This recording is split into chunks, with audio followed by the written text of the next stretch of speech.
नमस्ते विद्यार्थी मित्रों, आप सभी लोग अपने परिवार के साथ स्वस्थ होंगे। परिस्थिति को ध्यान में रखते हुए जब हम ऑनलाइन अभ्यास कर रहे हैं, जिनमें आप सबका स्वागत है। 11वीं कक्षा को पास करके आप सभी 12वीं कक्षा में आए हैं, जो हमारे लिए बोर्ड है।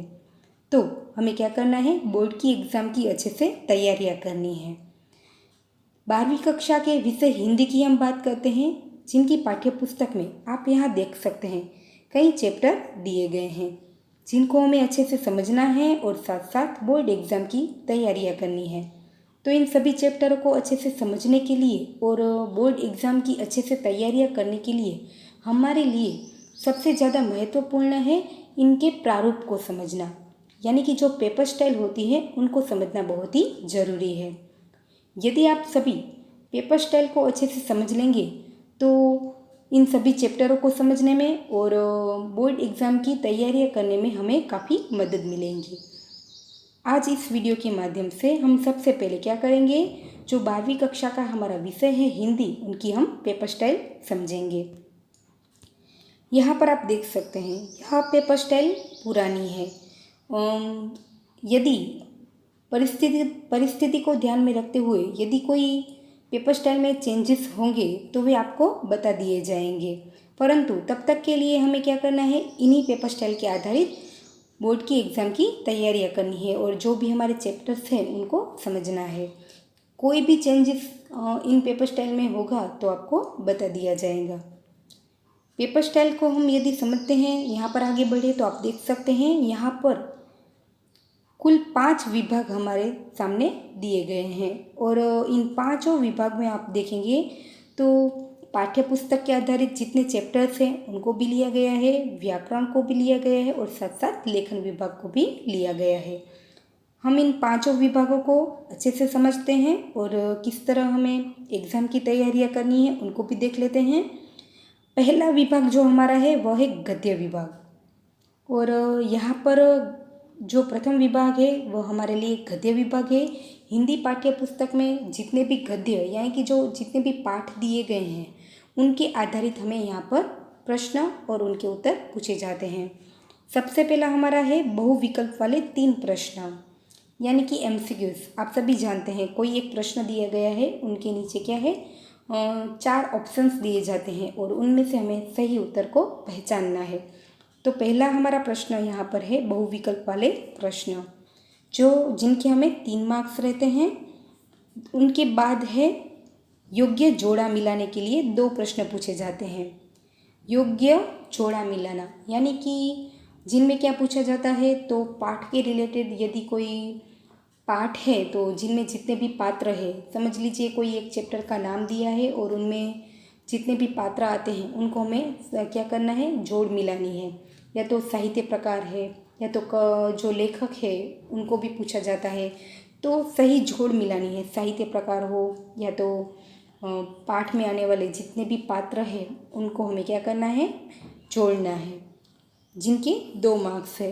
उनके बाद हम देखते हैं एक एक वाक्य में उत्तर दीजिए। ऐसे कुल 4 प्रश्न पूछे जाते हैं, जो हमें चारों के 4 प्रश्न लिखने हैं, जिनके भी कुल 4 मार्क्स हैं। उनके बाद है 2-3 वाक्यों में उत्तर दीजिए और उनमें ऐसे हमें क्या मिलने वाला है, एक विकल्प भी मिलने वाला है। 2-3 वाक्यों के जो उत्तर है, जिनके 2-2 मार्क्स के ये प्रश्न होते हैं, 3 प्रश्न होते हैं, जो हमें 3 प्रश्न लिखने हैं। उनके बाद है 7-8 वाक्यों में उत्तर दीजिए, यानी जो हमारे सविस्तर प्रश्न होते हैं वे, उनमें भी हमें एक विकल्प मिलता है और उनके कुल क्या है, कितने मार्क्स है, 10 मार्क्स है और उनके आधारित हमें क्या करने हैं, तैयारियां करनी है। यह पूरा ए विभाग जो है हमारा गद्य विभाग है और पाठ के रिलेटेड इनमें हमें प्रश्न पूछे जाते हैं। समझ लीजिए एमसीक्यूज वाले हेतुलक्षी जो प्रश्न होते हैं विकल्प टाइप के, वे भी पूछे जाते हैं।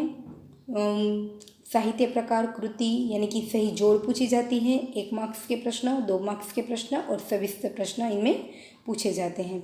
यहाँ हमारा गद्य विभाग समाप्त होता है। उनके बाद के हम देखेंगे विभाग बी, जो है पद्य विभाग। विभाग ए की तरह ही इनमें प्रश्न पूछे जाते हैं, यानी कि विकल्प वाले एमसीक्यूज वाले 3 प्रश्न पूछे जाते हैं। योग्य जोड़ मिलाने को पूछा जाता है, जिनमें काव्य का नाम दिया जाता है और कवि का नाम पहचानना होता है या तो उनका साहित्य प्रकार पहचानना होता है। उनके बाद है एक एक वाक्य में उत्तर दीजिए, उनके बाद 2-3 वाक्य और अंत में है सविस्तर प्रश्न यानी बड़े प्रश्न। बिल्कुल विभाग ए की तरह ही है और यह विभाग बी जो है हमारा वह पद्य विभाग है और विभाग ए जो हमारा है वह हमारा गद्य विभाग है, जिनमें हमें प्रश्न के उत्तर पूछे जाते हैं। अब हम बात करते हैं विभाग सी की, जिनमें व्याकरण और प्रयोजनमूलक हिंदी के प्रश्न पूछे जाते हैं। व्याकरण जो पाठ्यपुस्तक में जितने भी चैप्टर है उनके आधारित यहाँ पर पूछा जाता है। साथ साथ कुछ टॉपिक व्याकरण के ऐसे हैं जो हमें हमारे लिए खुद हमारी तरफ से तैयार करने हैं।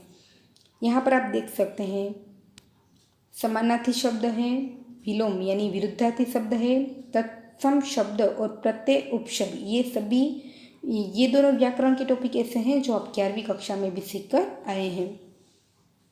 उनके बाद हम देखें तो शब्द समूह के लिए एक शब्द और उनके बाद है अशुद्ध वाक्य को शुद्ध रूप करके फिर से लिखिए। कोई भी एक अशुद्ध वाक्य दिया जाता है जिनको हमें क्या करना है, अच्छे से पढ़ना है, उनमें जितनी भी गलतियां हैं उनको सुधार कर वाक्य को फिर से लिखना है। उनके बाद है कहावत का अर्थ लिखें और उनके बाद है मुहावरों का अर्थ लिखकर वाक्य में प्रयोग करें। मुहावरे का हमें क्या करना है, जो भी मुहावरा पूछा जाता है उनका अर्थ लिखना है और साथ साथ उनका वाक्य प्रयोग करना भी जरूरी है। कुछ बच्चे क्या करते हैं, सिर्फ अर्थ लिख देते हैं, उनका वाक्य प्रयोग नहीं करते। तो नहीं, यह गलत बात है, क्योंकि हमें क्या करना है, उनका अर्थ भी लिखना है और उनका वाक्य प्रयोग भी करना है। उनके बाद है प्रयोजनमूलक हिंदी में से 4 प्रश्न पूछे जाते हैं। आखिर यह प्रयोजनमूलक हिंदी क्या है और उनमें से हमें कैसे प्रश्न पूछे जाते हैं, तो हम बात करते हैं। इनमें 1-1 मार्क्स के प्रश्न पूछे जाते हैं और वे हमारा कौन सा टॉपिक रहेगा, तो आपकी पाठ्य पुस्तक में यहाँ पर आप देख सकते हैं काले अक्षरों से यहाँ पर जितने भी चैप्टर के नाम लिखे हुए हैं उनके आधारित हमें क्या है, इन सभी चैप्टरों में से हमें 1-1 मार्क्स के प्रश्न पूछे जाते हैं। आप यहाँ पर देख सकते हैं अनुक्रमणिका जो आपकी है वहाँ पर आप देखेंगे तो यहाँ ऐसे कई टॉपिक के नाम दिए गए हैं जिनके आधारित हमें 1-1 मार्क्स के प्रश्न पूछे जाते हैं और जो हमें विभाग सी में पूछे जाते हैं। यहाँ आप देख सकते हैं प्रयोजनमूलक हिंदी में से 4 प्रश्न ऐसे पूछे जाते हैं जो 1-1 मार्क्स के होते हैं और उनकी हमें अच्छे से तैयारियाँ करनी है। यह हम देखें तो हमारा विभाग सी समाप्त होता है। उनके बाद है विभाग डी, जहाँ से हमारा लेखन विभाग शुरू होता है। सबसे पहला यहाँ पॉइंट देखें तो क्या है, पाठ्यपुस्तक आधारित एक पद्यांश ससंदर्भ व्याख्या लिखने के लिए पूछे। यानी कि आपकी पाठ्यपुस्तक में जितनी भी पोयम है, यानी कि जितनी भी हमारी काव्य है, उनमें से या तो बाहर से कोई भी 2 पंक्तियाँ आपको यहाँ पर पूछी जाती है और उनको आपको क्या करना है, ससंदर्भ व्याख्या लिखनी है। यानी कि जो पंक्तियाँ हैं उनको आपको क्या करना है, हिंदी भाषा में उनकी समझौती देनी है। जो हमें पाठ्यपुस्तक में दी गई काव्य के आधारित भी पूछी जा सकती है या तो बाहर से भी पूछी जा सकती है। उनके बाद है अपठित गद्यांश का 1/3 भाग में सार लिखना है और उचित शीर्षक भी लिखना है। यहाँ पर आप देखिए तो कई बच्चों को यहाँ पर कन्फ्यूजन होती है। बात करते हैं कि 1/3 अपठित गद्यांश को 1/3 भाग में सार लिखना है।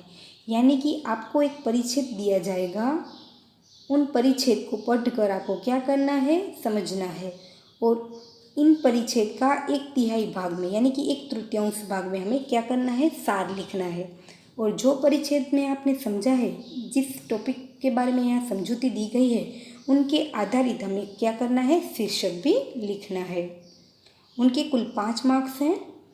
अब बात करते हैं, एक अपठित गद्यांश दीजिए और उस पर से आधारित 5 प्रश्न पूछे जाते हैं। इनके बारे में आप सभी जानते हैं, क्योंकि हमारे सामने क्या होगा, एक परिच्छेद दिया जाएगा और उन परिच्छेद के नीचे कुल 5 प्रश्न दिए जाएंगे। उन परिच्छेद को हमें अच्छे से पढ़ना है, समझना है और उनके आधारित पूछे गए प्रश्नों के उत्तर लिखने हैं और उनके भी कुल कितने मार्क्स हैं, 5 मार्क्स हैं।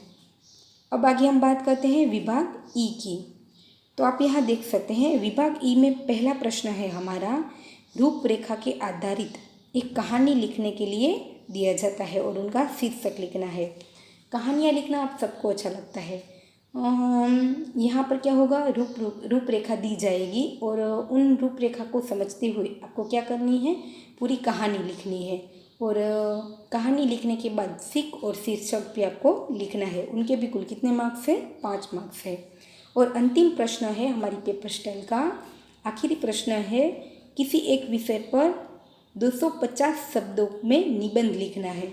आपको क्या होगा, पेपर में 2-3 निबंध दिए जाएंगे, उनमें से आपका मनपसंद जो निबंध हो वे आपको लिखना है और उनके कुल मार्क्स हैं 10। तो विद्यार्थी मित्रों, यहाँ पर आपने देखा कि पूरी जो हमारी पेपर स्टाइल है और जिनको समझकर हमें क्या करना है, पाठ्य पुस्तक में जितने भी चैप्टर दिए गए हैं उनकी भी समझौती प्राप्त करनी है और साथ साथ इन प्रारूप के आधारित हमें बोर्ड एग्ज़ाम की अच्छे से तैयारियां करनी है। तो विद्यार्थी मित्रों, पूरी पेपर स्टाइल को हमने देख लिया है एक बार। यदि इनमें कोई चेंजेस होंगे तो मैंने आपको पहले भी कहा कि यदि चेंजेस होंगे तो आपको बता दिया जाएगा और जब तक चेंजेस नहीं होते तब तक के लिए हमें इसी प्रारूप के आधारित बोर्ड एग्ज़ाम की तैयारियां करनी है और पाठ्य पुस्तक में दिए गए चैप्टर का अभ्यास करना है।